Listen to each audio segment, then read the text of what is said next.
to this point in our instructional series, we've covered the basic mechanics of pool. Today we're going to be covering the use of English. Now, English not in terms of hitting the cue ball on the side, right or left, but by hitting the cue ball in what's called the vertical line applications of the tip to the cue ball. That would be high, center, and stop. We'll cover the draw a little bit later. These are also called CBC applications, or cue ball control factors. You'll notice we'll start here with the cue ball with the red dot as an indicator as to where we're going to be striking the cue ball. Here the cue ball is being struck in the high part, and when you hit the cue ball with the tip right at the high point, or the red dot, the cue ball follows for position on the one ball in the corner pocket.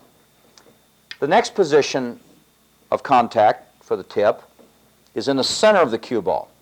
Now, the center of the cue ball is referred to as a follow hit also, but it is not as much follow as the other one. Illustrate this, hitting the cue ball in the center and hitting it.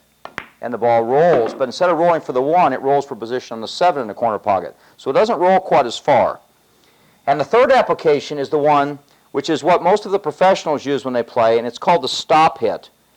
It's a very, very important shot because most of your shots you want to learn to control the cue ball. The cue ball is not struck real low like this, but it's struck a little bit higher. So it's between dead center and maximum low.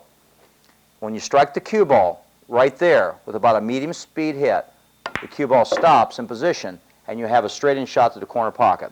So with these three types of strikes on the cue ball, the center, the high, and the stop, you'll be able to have better control throughout your game, according to Dr. Q. If you're looking for a great way to have fun, meet new people, and play some pool, join an APA Pool League today. Visit us online at poolplayers.com.